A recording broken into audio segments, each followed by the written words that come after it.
فرماتے ہیں اپنی امی سے کہتے ہیں، غوث پاک کہتے ہیں امی جب تم ادھر سے ہاتھ بڑھانے لگی تو وہاں پر اس درخت پر ناگ بیٹھا ہوا تھا، سانپ، ادھر تمہارا ہاتھ بڑھا، ادھر ناگ کا ڈنک بڑھا کہ تم ادھر ہاتھ بڑھائے تو وہ تمہیں ڈنک مار دے۔ تو میں نے سوچا ناگ میری امی کو ڈسے کیسے، تو میں نے پیٹ میں آپ کو ناخن چبو دیا آپ کو بچانے کے لیے۔ آپ غور کریں، غوث پاک خود فرما رہے ہیں، غوث پاک کی زندگی پر جو معتبر اور مستند کتابیں لکھی گئی ہے ان کتابوں میں یہ تذکرہ موجود ہے۔ فرماتے ہیں کہ میرے دل میں خیال آیا کہ میری امی کو سانپ ڈسے کیسے، تو میں نے آپ کے پیٹ میں ناخن چبو دیا، ناخن چبا تو آپ کے پیٹ میں تکلیف ہوئی اور آپ نے ہاتھ نیچے کر لیا، شور مچ گیا، بی بی کو تکلیف ہو گئی تو وہ شور کے اندر وہ سانپ بھاگ گیا اور اس طریقے سے آپ سانپ کے ڈنک سے بچ گئی۔ تو وہ جو ناخن میں نے پیٹ میں چبویا تھا میں سمجھ رہا تھا کہ شاید اس دن کا بدلہ گالوں کو تھپکیاں دے کر آج لیا جا رہا ہے، حالانکہ واللہ وہ بدلہ نہیں تھا۔ غوث پاک یہ بیان کرنے کے لیے تذکرہ چھیڑ رہے تھے، ورنہ انہیں پتا تھا میرے پیارے آقا علیہ السلام کے پیارے دیوانوں، سرکار غوث پاک کے بچپن شریف کی بات آئی ہے تو ایک بات مجھے اور یاد آ گئی کہ غوث پاک کی امی جان بڑی خوبصورت تھی، اللہ تعالیٰ نے بڑا حسن دیا تھا غوث پاک کی امی جان کو۔ کبھی میں سوچتا ہوں کہ ولی پیدا کرنے کے لیے باپ صالح ہو اور ماں خیر ہو تو ولی پیدا ہوتا ہے، لیکن ولی الاولیاء پیدا کرنے کے لیے صالح باپ سے کام نہیں چلتا، باپ صالح نہیں بلکہ ابو صالح ہو اور ماں خیر نہیں بلکہ ام الخیر ہو۔ جب ابو صالح اور ام الخیر کا ملاپ ہوتا ہے تب ولی الاولیاء عبد القادر جیلانی جیسے لوگ دنیا میں آتے ہیں۔ ہاں، لفنگوں کے گھر کبھی اللہ والے پیدا نہیں ہوتے، اللہ والے ان کے گھر پیدا ہوتے ہیں جو لوگ خود اللہ والے ہوا کرتے ہیں۔ مادر ذات ولی، ماں کے پیٹ سے ولی انہی کے گھر میں آتے ہیں جو لوگ کم سے کم خود ولی ہوتے ہیں۔ غوث پاک کی امی بھی ولیہ تھی، کبھی تہجد فوت نہیں ہوئی، اور وہ جو آپ بار بار سنتے ہیں، میں نے اس پہ آج کوئی تذکرہ ہی نہیں کرنا ہے کہ آنکھ سے اندھی ہے، کان سے بہری ہے، زبان سے گونگی ہے، ہاتھ سے لونجی ہے، پیر سے لنگڑی ہے۔ غوث پاک کے نانا نے یہی تو کہا تھا، اور جب غوث پاک کے ابو نے پوچھا تھا تو یہی تو کہا تھا کہ وہ اندھی اس لیے ہے کہ اس نے کبھی کسی غیر محرم کا چہرہ نہیں دیکھا۔ یہاں تو ہر عورت کی تمنا یہ ہے کہ میرا بیٹا ولی ہو، نیک ہو، پرہیزگار ہو۔ تو امی جب غیر محرم کا چہرہ نہیں دیکھے تو ماں کے پیٹ سے بیٹا ولی پیدا ہوتا ہے، لیکن آج تو مائیں غیر محرم کیا، وہ ہیروں کو ننگا ناچتے ہوئے سیریل میں دیکھتی ہے، عورتوں کے موبائل کے اسکرین پر ہیرو ہیروئن کی تصویریں لگی ہوئی ہیں۔ لوگ سمجھتے ہیں کہ اصلاح معاشرہ کے جلسے سے لوگ ولی ہو جائیں گے۔ اصلاح معاشرہ کا جلسہ کوئی راہ دے سکتا ہے، ولی نہیں بنا سکتا۔ ولی ماں باپ کا کردار بناتا ہے، ولی گھر کا ماحول بناتا ہے۔ ماں سیریل دیکھتی رہے اور بیٹا اس کا شرابی نہ ہو، ماں پکچر دیکھتی رہے، زنا کے مناظر دیکھ کر بچے کو دودھ پلاتی رہے اور اس کا بیٹا چور ڈاکو نہ ہو، کیسی بات کرتے ہیں لوگ۔ اگر آپ اپنی اولاد کو نیک، متقی اور پرہیزگار دیکھنا چاہتے ہیں تو ضرورت اس امر کی ہے، اس بات کی ہے کہ آپ کو بھی کم سے کم نیک بننا پڑے گا۔ جب نیک بنو گے تو نیک اولاد کو جنم دے سکو گے، جن کی زندگیوں کے اندر حرام کوٹ کوٹ کے بھرا ہو، جن کی زندگیوں کے اندر باپ نکلا تو چکر مکر جیسے بلی چڑے میں نیت لگاتی ہے ویسے عورتوں پہ نیت لگی ہوئی ہے۔ کہاں سے گھر میں نیک بچے پیدا ہوں گے؟ جب آپ گھر سے نکلتے تو آپ کی آنکھیں آوارگی کرتی ہے، نیک بچے کہاں سے پیدا ہوں گے؟ کانوں میں ایئر فون لگا کر گانے سنتے ہو، نیک بچے کہاں سے پیدا ہوں گے؟ ارے ولیوں کا امام اس باپ کے گھر میں پیدا ہوتا ہے جس نے ایک سیب کھایا تو برسوں تک کے اس کے کفارے میں مفت کے اندر باپ کو پانی دینے کی ڈیوٹی انجام دیتے رہے۔ لیکن میں حضرت سیدنا عبداللہ سومئی سالار کی دانشمندی پہ قربان کہ انہوں نے رکھا تو تھا پانی دینے کے لیے، مگر پانی دینا اصل مقصد نہ تھا، بلکہ یہ چیک کرنا تھا کہ یہ سیب کی معافی کے لیے ریاکاری کرنے آیا ہے یا واقعی پیور بھی ہے۔ اس لیے کہ چند جملے ریاکاری کے طور پہ کہیں کر دینا آسان ہے، لیکن انسان کا واقعی نیک بن جانا مشکل ہے۔ تو چند جملوں سے پہچان نہیں سکتے تھے، تو اپنے ساتھ برسوں رکھا تاکہ رات بھی دیکھیں، دن بھی دیکھیں، صبح بھی دیکھیں، شام بھی دیکھیں، دوپہر بھی دیکھیں، تاریکی رات کی بھی دیکھیں، سب دیکھا۔ جب برسوں رکھ کر کے پہچان گئے کہ یہ واقعی ابو صالح ہے، صرف نام کا ابو صالح نہیں بلکہ کردار کا بھی ابو صالح ہے، تو ابو صالح کو پھر ام الخیر عطا فرما دیا۔ اور جب ام الخیر عطا کیا تو پھر میں حیران رہتا ہوں کہ غوث پاک جیسا پیدا ہونے کے لیے ایسے ماں باپ چاہیے، تو حسن و حسین پیدا ہونے کے لیے ان ماں باپ کا کردار۔ ارے جس غوث پاک نے خود کہا، میں غوث پاک کی زندگی پڑھوں، آپ پڑھیں، غوث پاک مردوں کو زندہ کریں، غوث پاک کا قدم ولیوں کی گردن پر۔ غوث پاک کہتے ہیں تمہارے شہروں میں جو قطب ہے نا، ولیوں کے سردار، بڑے بڑے قطب، وہ سب میرے غلام ہیں۔ کہتے ہیں قطب میرے غلام ہیں۔ لوگ قطبیت پہ ناز کرتے ہیں، ہمارے پیر صاحب قطب ہے، بے شک قطب ہے، لیکن وہ غلام ہے غوث پاک کے۔ قطب غوث پاک کے غلام ہے۔ امام اہل سنت کہتے ہیں کہ کعبہ ان کے در کا طواف کے لیے آتا ہے، سارے اقطاب جہاں کرتے ہیں کعبے کا طواف، کعبہ کرتا ہے طواف در والا تیرا، کعبہ ان کے گھر آ کے طواف کرتا ہے، کعبہ ان کے گھر آ کے طواف کرتا ہے۔ سوچو، لیکن میں نے ایک دن غوث پاک سے پوچھا کہ آپ مردہ زندہ کرتے ہیں، کعبہ آپ کے گھر آ کے طواف کرتا ہے، آپ جو ہے لوح محفوظ پہ لکھا ہوا مٹا کے جو چاہے لکھ دیتے ہیں، آپ تقدیریں بدل دیتے ہیں، یہ مرتبے آپ کو کس وجہ سے، یہ مقام آپ کو ملے کیسے؟ تو جواب آیا، انا الحسنی والمخدا مقامی، میں حسن کی اولاد ہوں، اس لیے اللہ نے مجھے یہ مرتبے عطا کیا۔ سبحان اللہ، نعرہ تکبیر، نعرہ رسالت، نعرہ حیدری، نعرہ غوث، علماء اہل سنت، سبحان اللہ سبحان انا اللہ۔ الحسنی والمخدا مقامی، کہ میں حسنی ہوں، حسن کا بیٹا ہوں، اس لیے اللہ نے مجھے یہ مقام۔ میں کہتا ہوں حسن کا بیٹا ہونے کی وجہ سے جب یہ مرتبے ملتے ہیں تو امام حسن کے مرتبے کا عالم کیا ہوگا؟ اور جب حسن پاک کے مرتبے کا اندازہ نہیں تو ان کے بابا علی مرتضیٰ اور ان کی امی سیدہ فاطمہ کے مقام اور مرتبے کا عالم کیا ہوگا؟ تو بات نکل آئی سرکار کے بچپنے کی، غوث الاعظم دستگیر کی۔ ایک بار امی سے کہہ دے، امی میرا وہ احسان تمہیں یاد ہے؟ کہا بیٹا تیرا کون سا احسان؟ کہا امی ایک دن ایسا ہوا تھا نا کہ ایک فقیر آپ کے پاس، فقیر نہیں بلکہ بھکاری، ایک بھکاری آپ کے پاس بھیک لینے آیا تھا۔ کہا ہاں آیا تو تھا، اور کہا کہ آپ نے جیسی بھیک دینے کے لیے ہاتھ باہر نکالا، اس کی نیت خراب ہو گئی آپ کے حسن پر، ہاتھوں کا حسن دیکھ کر اس کی نیت خراب ہو گئی، اس نے آپ کی آبرو پہ حملہ کرنا چاہا۔ کہا کہا ایک شیر آپ نے دیکھا تھا، شیر آ کر کے اس کو چیڑ پھاڑ کر گیا تھا۔ کہا وہ کون تھا؟ وہ میت تھا۔ کون تھا وہ؟ میت۔ یہ غوث پاک رضی اللہ تعالیٰ فرماتے ہیں، یہ سرکار غوث الاعظم دستگیر فرماتے ہیں۔ اور آپ کو ایک بات کہوں، اس واقعے پر لوگوں کو کچھ کلام ہے، لیکن اس کی سند پر یہ اس واقعے پہ کلام کی بجائے میں یہ چاہتا ہوں کہ مولوی اشرف علی صاحب نے بھی ایک واقعہ لکھا ہے، میں ان کے حوالے سے بیان کر دوں۔ حالانکہ اس پہ لوگوں نے کلام کیا، میں اس کلام پہ کوئی کلام نہیں کرتا، لیکن ہمارے غوث پاک وہ ہے کہ مولوی اشرف علی صاحب بھی ان کی تعریف کرتے ہیں، اور کریں گے نا، جو آدمی جو جیسا ہوتا ہے۔ مولوی اشرف علی صاحب نے یہ بات لکھی کہ ایک شخص تھا، وہ غوث پاک کے کپڑے دھلتا تھا، ایک شخص تھا وہ غوث پاک کے کپڑے دھوتا تھا، اس کا انتقال ہو گیا۔ جب اس کا انتقال ہوا تو اس کی قبر میں اسے رکھ دیا گیا۔ مولوی صاحب لکھتے ہیں کہ جب اس کی قبر میں اس کو رکھ دیا گیا تو منکر نکیر آئے، یعنی سوال و جواب کے فرشتے آئے۔ تو مولوی صاحب لکھتے ہیں کہ انہوں نے پوچھا تیرا رب کون ہے؟ تو اس نے کہا کہ میں تو کچھ نہیں جانتا، میں غوث پاک کا دھوبی ہوں۔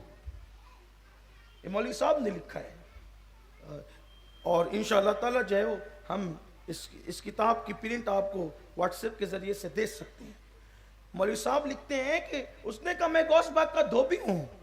وہ کہا بھئی تجھ سے پوچھا کیا جاتا ہے اور تو جواب کیا دیتا ہے؟ اور قدرت کی طرف سے ندا آئی اسے چھوڑ دو، یہ میرے محبوب کا نام لیتا ہے۔ تو جس غوث پاک کے نام نے قبر میں مشکل کشائی کر دی ایک دھوبی کی، جس غوث پاک کے نام نے مشکل کشائی کر دی ایک دھوبی کی، تو جب نام غوث العظم مشکل کشا ہے تو ان کے بابا علی مرتضیٰ مشکل کشا کیوں نہیں ہے، اور ان کے نانا محمد الرسول اللہ مشکل کشا کیوں نہیں سبحان ہے؟ اللہ سبحان تو یہ بات ہے سرکار غوث العظم دستگیر پیران پیر کی۔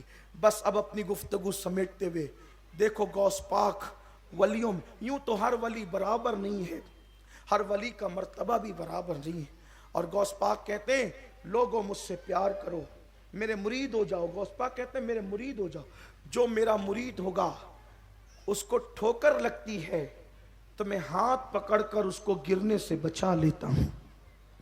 یہ بہت خاص بات ہے۔ غوث پاک کہتے ہیں میرے مرید کی تقدیر میں جو مصیبتیں لکھی ہوتی ہے، فرماتے غوث پاک میرے مرید کی تقدیر میں جو مصیبتیں لکھی ہوتی ہے وہ میں اس کو خواب میں دکھا کر حقیقت میں بچا لیا کرتا ہوں، اور میرے مرید پر مصیبت نہیں آتی مگر ایک رات کے لیے۔ ہمارے مرشد سرکار اچھے میاں ماریروی فرماتے ہیں غلام غوث اعظم بے کس و مضطر نمی مانن، غلام غوث اعظم بے کس و مضطر نمی مانن، اگر مانن شبے مانن شبے دیگر نمی مانن۔ فرماتے ہیں غوث پاک کا غلام کبھی مصیبت میں مبتلا نہیں ہو سکتا، اگر اس پر مصیبت آئے گی تو صرف ایک رات کے لیے آئے گی، اس کے بعد کبھی نہیں آئے گی۔ نسبتیں مضبوط کرو، لیکن یاد رکھنا غوث پاک کی مریدی صرف کپڑا پکڑ کر یہ نہیں کہ میں نے اپنا ہاتھ غوث پاک کے ہاتھ میں دیا اور چھٹی ہو گئی، نہیں۔ غوث پاک کی مریدی کا مطلب یہ ہے کہ نماز کی پابندیاں ہو، چہروں پہ داڑیاں ہو، حرام کھانے سے پرہیز ہو۔ یہ کیا ہے؟ غوث پاک کے مرید بھی کہلا رہے ہو اور حرام بھی کھا رہے ہو، سود بھی کھا رہے ہو، اور لاٹریاں بھی کھیل رہے ہو، جوا بھی کھیل رہے ہو، شراب بھی بیچ رہے ہو، اور گانجا بھی بیچ رہے ہو، چرس کے دھندے بھی کر رہے ہو۔ یہ ساری چیزیں قادریت کی علامت نہیں ہے۔ قادریت تو یہ ہے کہ پیٹ پہ پتھر باندھ لو بھوک سے مگر حرام کی طرف نہ جاؤ۔ غوث پاک کہتے ہیں پوری زندگی میں نے دو چیزوں پہ سختی سے عمل کیا، صدق مقال، عقل حلال، سچ بولتا رہا، حلال کھاتا رہا، اللہ نے مجھے یہ مرتبے نصیب فرمائے۔ آج زندگیوں میں حلال بھی نہیں، آج زندگیوں میں سچائی بھی نہیں۔ جھوٹ تو لوگ ایسے بولتے ہیں ایسا لگتا ہے جیسے جھوٹ پہ لوگوں نے ڈبل پی ایچ ڈی کر رکھی ہے۔ یہ لوگوں کا حال ہے جھوٹ بولنے کا، جھوٹ کو کوئی گناہ سمجھتا بھی نہیں، اللہ ماشاءاللہ ادھر جھوٹ ادھر جھوٹ جھوٹ جھوٹ۔ میرے آقا علیہ السلام فرماتے ہیں کہ جھوٹا مومن نہیں ہو سکتا، جھوٹ بولنا یہ نفاق کی علامت ہے۔ مومن منافق کی تین علامتیں ہیں، جب منہ کھولے گا تو جھوٹ بولے گا، وعدہ کرے گا تو خلاف کرے گا، اور پھر اللہ اکبر میرے آقا صلی اللہ علیہ وآلہ وسلم فرماتے ہیں امانت رکھی جائے تو اس میں خیانت کرے گا۔ کسی کے پاس امانت رکھ کے دیکھ لو، کسی کے پاس امانت پر پتہ چل جائے گا کہ کیا ہے۔ حضرت فاروق اعظم کے دور میں ایک شخص کا مقدمہ فاروق اعظم کے دربار میں آیا۔ فاروق اعظم نے پوچھا یہ بندہ کیسا ہے، اور لوگوں میں سے ایک شخص اٹھ کے کھڑے ہوئے کہنے لگے امیر المومنین بہت نیک آدمی ہے، بہت نیک آدمی ہے۔ فرمایا کیسے نیک ہے؟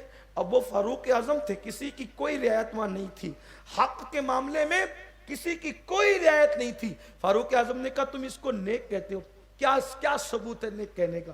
کہنے لگے حضرت میں اس کو دیکھتا ہوں یہ نماز بہت پڑھتا ہے، کثرت سے مسجد میں آتا جاتا ہے۔ فرمایا مسجد میں آنا جانا نیک ہونے کے لیے کافی نہیں ہے۔ ہمارا حال یہ ہے ہم ہاتھوں میں تسبیح دیکھ کے، چہروں کے بھولا پن دیکھ کے، سفید کپڑے دیکھ کے سمجھتے ہیں بڑے نیک ہے صاحب، لیکن یاد رکھیں نیکی ہاتھ میں تسبیح کا نام نہیں، نیکی سفید کپڑوں کا نام نہیں، ورنہ سفید کپڑے تو پھر ہمارے ملک کے لیڈر لوگ بھی پہنتے ہیں، اور کیا کرتے ہیں آپ کو پتہ ہے صاحب، یہی سب ہوتا ہے نا۔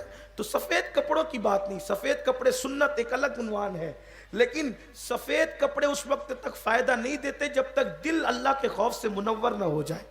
یہ اصل بات ہے، کپڑوں کا کلر کوئی چیز نہیں ہے، اصل اللہ کا کلر ہے، اللہ کا رنگ ہے جو دل پر چڑھنا چاہیے۔ صبغۃ اللہ ومن احسن من اللہ صبغہ، اللہ کے رنگ میں رنگو، سب سے اچھا رنگ اللہ کا رنگ ہے۔ تو فرمایا یہ مسجد میں آنا نماز پڑھنا صرف نیکی کی علامت نہیں ہے۔ کافر تم نے اس کے ساتھ سفر کیا ہے؟ کہا نہیں۔ لین دین کیا ہے؟ نہیں. اس کے پڑوس میں رہو کا نہیں. پھر تمہیں حق نہیں کہ تم اس کے نیک ہونے کی گواہی دو, کیونکہ نیک وہ ہے جس کے ساتھ سفر کیا تو اس کو کلیئر پایا, لین دین کیا تو کلیئر پایا, پڑوس میں رہا تو کلیئر پایا, تب وہ بندہ نیک کہلانے کا حقدار ہے. یہ ہے اسلامی روایات, یہ ہے اسلامی نظریات.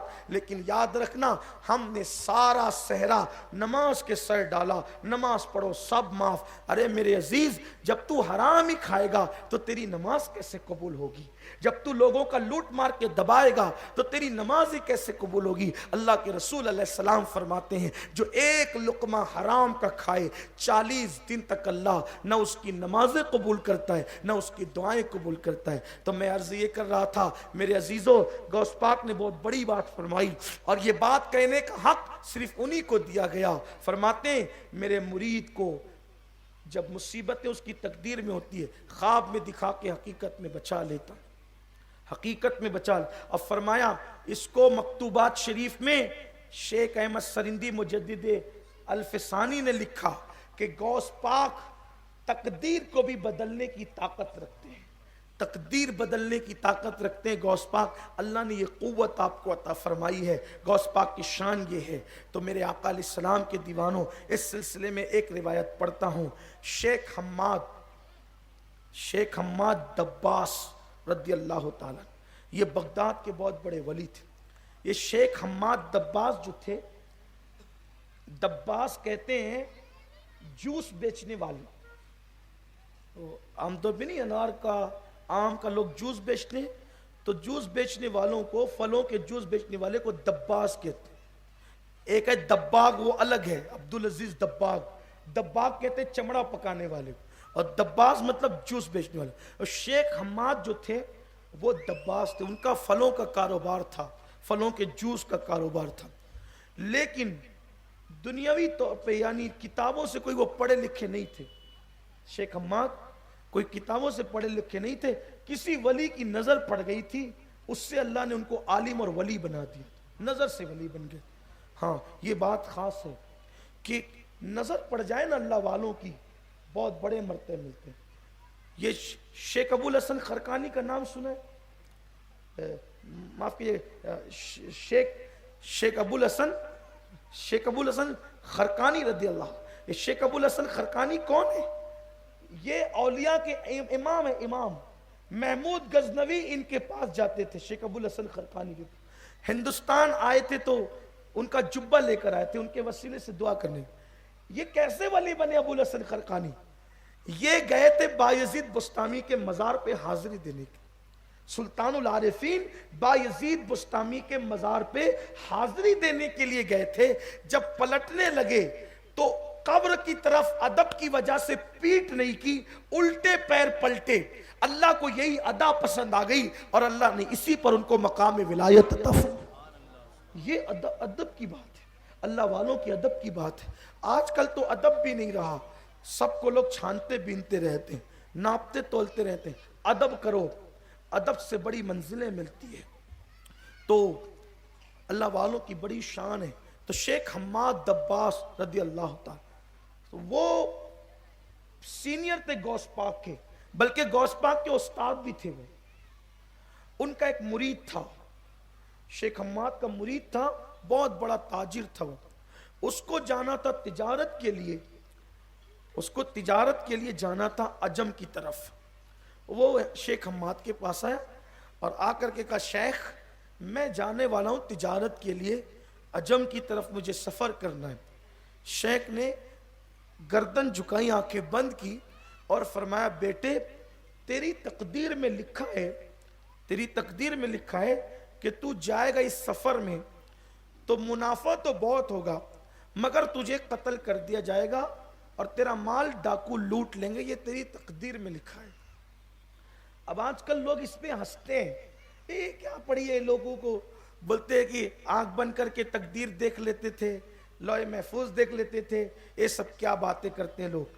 لیکن میں آپ سے ایک بات کہتا ہوں, جیسے جیسے سائنس ترقی کر رہی ہے ویسے ویسے یہ ساری چیزیں بے نقاب ہو رہی ہے کہ بہت سی چیزیں غیب کی اب آلات پوشیدہ, اس کو جو پوشیدہ تھے آلات اس کا انکشاف کر رہے ہیں. جیسے خلاؤں میں کیا ہے. پہلے باتیں ہوتی تھی تو لوگ ہنستے تھے, یہ پھینک تو نہیں رہا ہے, لیکن آج مشینوں نے اس کو صحیح ثابت کیا. تو مادیت کے دور کے لوگ آلات کے ذریعے مان لیتے ہیں, لیکن اہل حال کے ذریعے ماننے کو تیار نہیں ہے. جب آلات بتا سکتے ہیں تو حالات کیوں نہیں بتا سکتے نا؟ جو اللہ والے اہل حال ہے وہ کیوں نہیں بتا سکتے؟ اللہ والے سب کچھ بتا سکتے ہیں. بلکہ اللہ عارف رومی نے کہا کہ ولیوں کے سامنے ہوتا ہے لوح محفوظ. اور حضرت اقبال نے بھی کہا, مفکر ملت ڈاکٹر اقبال کہتے ہیں کہ اولیاء کے سامنے لوح محفوظ ہوتا ہے, وہ لوح محفوظ کو دیکھ لیتے ہیں. اب لوگوں کو یہ بات اچھمبے کی اس لیے لگتی ہے کہ وہ ولی ہے نہیں. جو جس فیلڈ کا نہیں ہوتا ہے اس کو دوسرے کی فیلڈ کی بات تو اچھمبا ہی لگتی ہے نا, عجیب سی لگتی ہے. تو اس لیے جو چیز سمجھ میں نہیں آئے اس کے لیے سمجھنے کی کوشش کرنا چاہیے, انکار نہیں کرنا چاہیے. تو سرکار شیخ حماد نے آنکھیں بند کی گردن جھکائی, کا بیٹے تیری تقدیر میں یہ لکھا ہے, اس لیے میں تجھ سے کہتا ہوں نہ جا, تجھے نہیں جانا ہے. اب اس نے یہ سن لیا تھا کہ منافع بہت ہوگا, بے حساب منافع ہوگا. تو چونکہ آدمی لالچی ہے نا, کسی بھی دور کا آدمی لالچی ہے, فائدے کا انسان جو ہے وہ بہت زیادہ خوگر ہے. اس نے سوچا شیخ حماد منع کرتے ہیں, شیخ عبد القادر جیلانی کے پاس چلتے ہیں, غوث پاک کے پاس چلتے ہیں.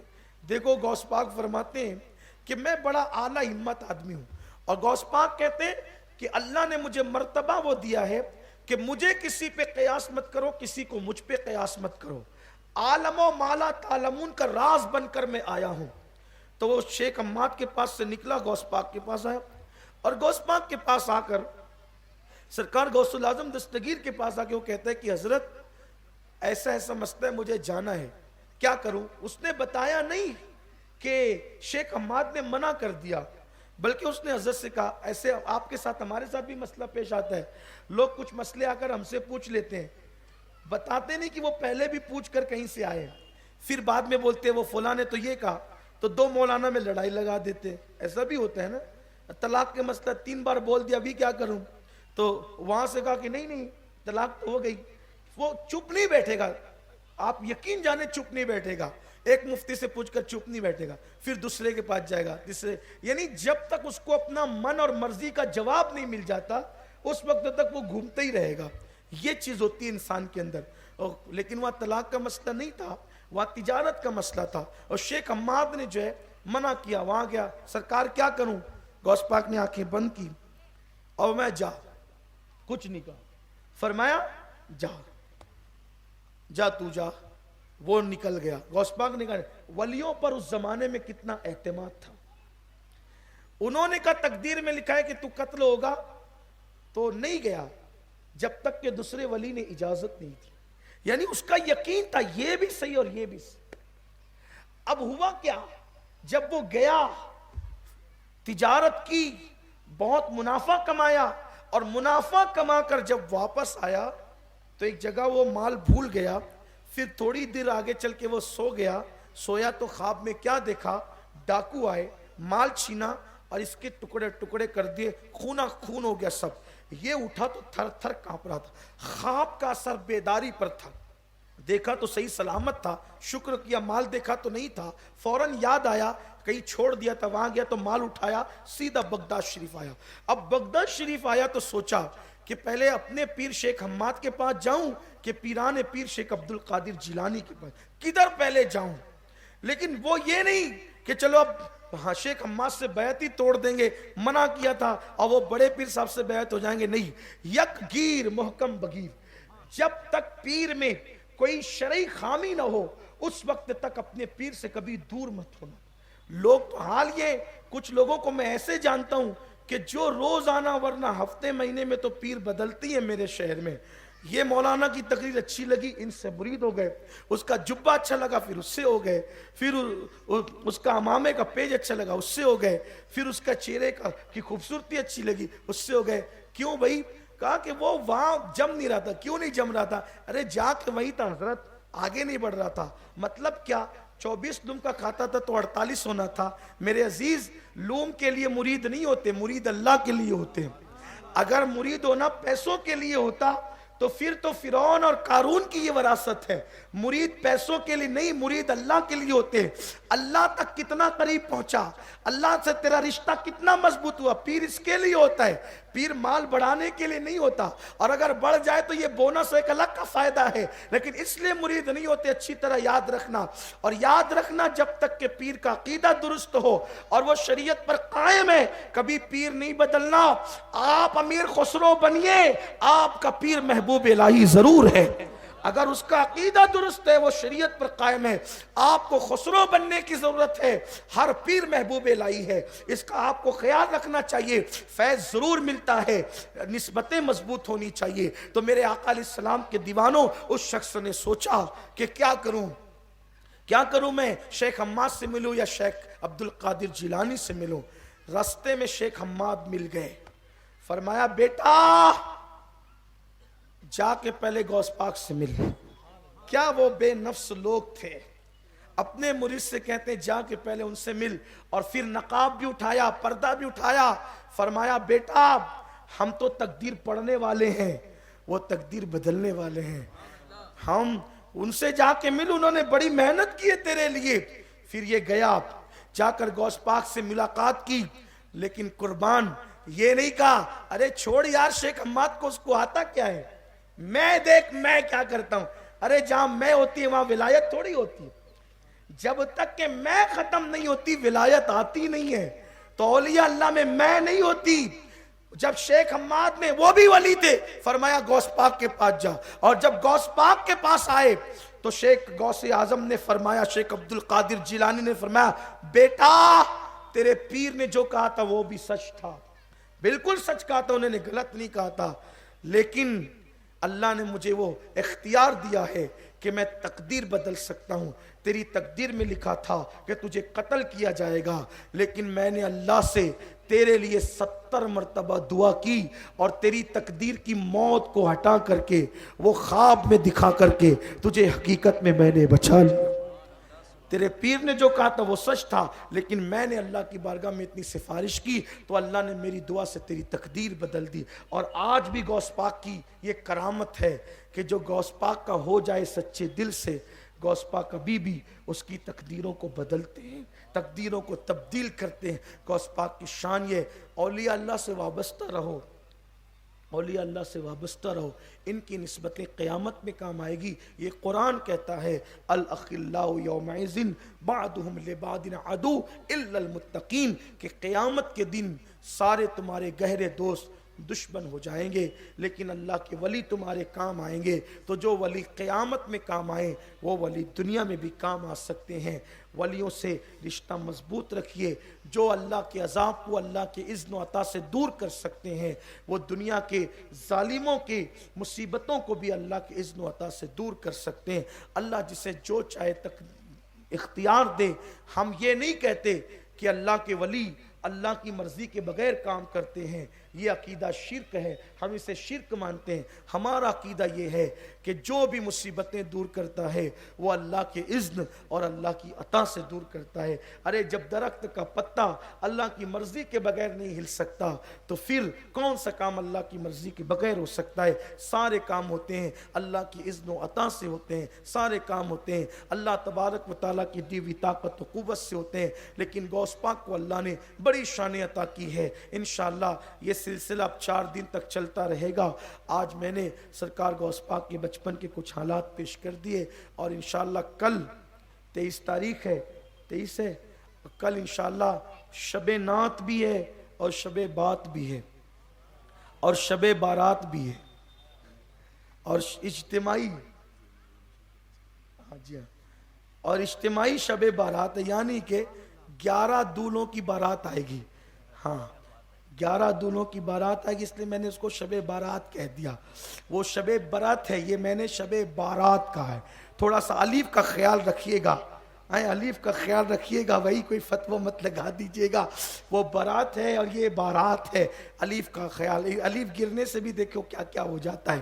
تو بہرحال تو انشاءاللہ کل بلبل باغ مدینہ الحاج قاری محمد رضوان خان صاحب بھی تشریف لا رہے ہیں، اور قاری ریاض الدین اشرفی صاحب بھی تشریف لا رہے ہیں، اور آپ لوگ بھی تشریف لا رہے ہیں. آ رہے ہیں کہ نہیں آ رہے کل سب لوگ؟ ماشاءاللہ ہم بہت سمجھدار ہیں آپ لوگ کے ہاتھ اٹھا لیتے ہیں. ہاں ذرا اٹھا دے تاکہ سب کو برکت مل جائے. ماشاءاللہ سبحان اللہ. تو کل آپ نے سب تشریف لانا ہے. پروگرام جو ہے وہ مغرب کے فوراً بعد شروع کے ٹھیک 10 بجے ختم ہو جائے گا، کیونکہ دوسرا پروگرام میں پھر قاری صاحب کو کہیں اور بھی جانا ہے، تو اس لیے وقت کی پابندی سے پروگرام کل ختم 10 بجے ہو جائے گا. پروگرام ہوگا انشاءاللہ اسے مولانا اعلان کریں گے، لیکن جو ہے وہ خیر الاسلام مسجد کے پاس ہلال چوک، محلے کا نام کیا ہے؟ منشی شعبان نگر، وہ ڈیپو سے لگا ہوا علاقہ ہے، تو آپ کو پتہ ہے آپ وہاں تشریف لے آ جائیں گے. اور اب بات میں ختم کر دوں، تقریر تو ختم ہی ہو گئی ہے، لیکن بات اس پہ ختم کر دوں کہ ابھی مجھے یاد آیا، یاد دلایا گیا کہ آج غوث پاک کی یادگار اور ان کی یادوں کے ساتھ غوث پاک کے بیٹے، ان کے شہزادے حضور انوار المشائخ کی بھی یادگار کا دن ہے.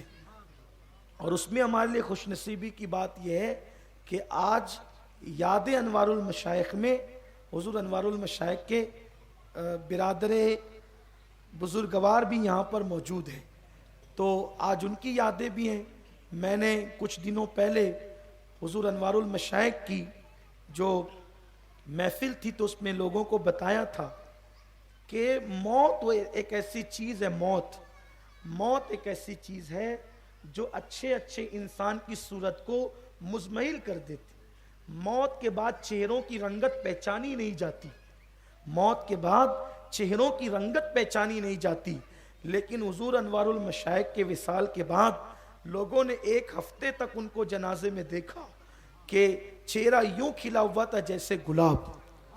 ہاں، انسان کی صحت اگر زیادہ ہو تو اس کے میت کو خطرات زیادہ ہوتے ہیں، لیکن آپ اور ہم سب دیکھتے ہیں کہ حضور انوار المشائخ کی صحت جو تھی وہ زیادہ تھی، لیکن اس کے باوجود بھی ہفتے بھر تک کے تدفین نہ ہونا اور جسم کا جیسا کہ ویسا رہنا اس بات کو ہمیں بتاتا ہے کہ جب غوث پاک کی نسل در نسل نسلوں کے بعد بیٹوں کی شان کا یہ عالم ہے تو غوث العظم دستگیر پیران پیر کی شان کا عالم کیا ہوگا. اور ویسے تو یہ خاندان ذی وقار وہ خاندان ہے، حضور انوار المشائخ کا خاندان وہ خاندان ہے ہم جسے مخدوم اشرف رضی اللہ تعالیٰ کا خاندان کہتے ہیں.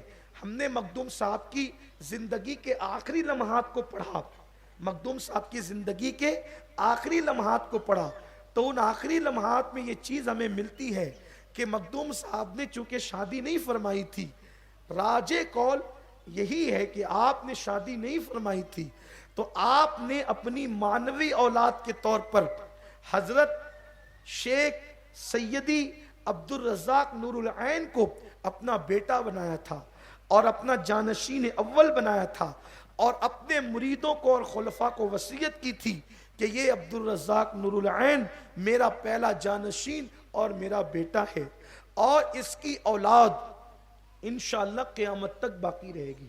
یہ فرمایا تھا اس کی اولاد قیامت تک باقی رہے گی، اللہ اس کی اولاد میں برکت عطا کرے گا.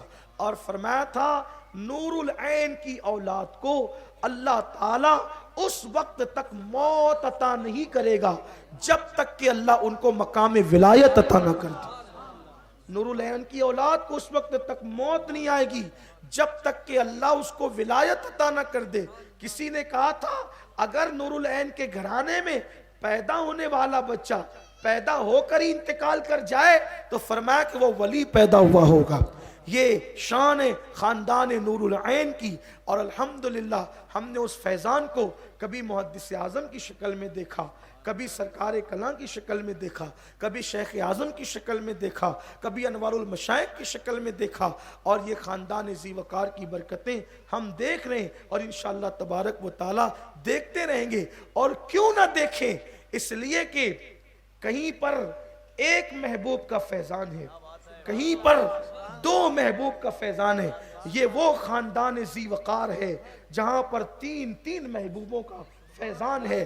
اور یہ بات میں نہیں کہتا اپنی مرضی سے، یہ بات 108 علوم و فنون کے ماہر، مجدد میت ماضیہ، جس نے بغیر دلیل غلو کے طور پر کبھی کوئی بات نہیں کی، وہ مجدد میت ماضیہ، فخر زمین و زمن، سرمایہ اہل سنن، امام اہل سنت، کنز الکرامت، جبل استقامت، امام احمد رضا محدث بریلوی رحمت اللہ تعالی علیہ، جس نے پانی پہ قلم اٹھایا پانی کو پانی پانی کر کے رکھ دیا، جس نے مٹی پہ قلم اٹھایا تو مٹی کی حیثیت کو مٹی میں ملا دیا، جس نے آواز پہ تحقیق کی تو کشف الشافیہ جیسا رسالہ قوم کو عطا کیا، جس نے کرنسی کے مسئلے پہ قلم اٹھایا کفل الفقی الفائم عطا کر دی، جس نے سجود تہجد پہ کے حوالے سے، سجدہ تعظیمی کے حوالے سے قلم اٹھایا، الزبدۃ الزکیہ لکھ کر قوم کو دے دیا، اور جس نے فقہ پہ قلم اٹھایا تو العطایہ نبویہ فی الفتاوی رضویہ یہ قوم کو عطا فرمایا، جس کے خطبے کو پڑھ کر اب علامہ اقبال کہنے لگے کہ میں غلط فہمیوں کا شکار تھا، لیکن جب میں نے فتاوی رضویہ کا خطبہ پڑھا تو اس نتیجے پہ پہنچا کہ مولانا وہ ہیں کہ اگر ان کی صلاحیتوں کو امام اعظم ابو حنیفہ دیکھتے اور یہ ان کے دور میں پیدا ہو جاتے تو امام اعظم ان کو اپنے اول صف کے شاگردوں میں جگہ عطا فرماتے۔ وہ امام اہل سنت کہتے ہیں اس خاندان ذی وقار کے بارے میں، حضور سیدی اشرفی میاں رحمت اللہ علیہ کا جب جلوہ دیکھا، محبوب الہی کے چوکھٹ پہ دیکھا، ہم شبیہ غوث اعظم سیدی علی حسین اشرفی میاں شیخ المشائخ کو اپنے پیر کے حکم پر دلی آ کر جب محبوب الہی کی چوکھٹ پر حضور اشرفی میاں کے چہرے کو دیکھا تو دیکھ کر کہنے لگے اشرفی اے رخت آئینہ حسن خوباں، اشرفی اے رخت آئینہ حسن خوباں، اے نظر کردہ وہ پروردہ سہ محبوبہ، کہ یہ وہ ہیں کہ جس کو 3 محبوبوں کی نگاہوں نے پرورش دی ہے۔ یہ 3 محبوب کون ہے؟ ایک تو محبوب رب العالمین مصطفیٰ جان رحمت کی ذات ہے، دوسرے محبوب سبحانی، اور تیسرے محبوب یزدانی۔ 3 محبوبوں کی جو ہے وہ کہ فیوز و برکات سے جس کا خمیر پرورش پاتا ہے، پھر اس کا خاندان اعلیٰ کیوں نہ ہو، اس کے خاندان کی برکتیں کیوں نہ ہو، اسی خاندان کے کھلتے ہوئے شگفتہ گلاب کو دنیا انوار المشائخ کے نام سے جانتی اور پہچانتی ہے۔ اور میں تو شاید پہلی مرتبہ حضرت کو دیکھ رہا ہوں، اور حضرت کو دیکھ کر مجھے ایسا لگتا ہے کہ میں کوئی فرق محسوس نہیں کر پا رہا ہوں انوار المشائخ میں اور سید حسن میاں صاحب قبلہ کے چہرے میں کوئی زیادہ فرق محسوس نہیں کر پا رہا ہوں، بلکہ اگر دور سے دیکھنے والا اس محفل کو دیکھے اور شاید وہ یہ سوچے گا کہ ذکر انوار المشائخ ہو رہا ہے اور انوار المشائخ یہاں پر موجود ہیں، یہ ہماری محفل کی خاص بات ہے۔ اللہ سے دعا کرتا ہوں کہ اللہ تبارک و تعالی علماء ربانیین کو اور ہمارے سادات کو سلامت رکھے اور ان کی برکتوں سے اللہ ہمیں مالا مال فرمائے۔ اور گفتگو کے درمیان اگر مجھ سے کوئی غلطی کوتاہی ہو گئی ہو، اللہ سے دعا ہے کہ اللہ تبارک و تعالی اس کو بھی معاف فرمائے۔ استغفر اللہ ربی من کل ذنب واتوب الیہ وما علینا الا البلاغ۔ السلام علیکم ورحمۃ اللہ وبرکاتہ۔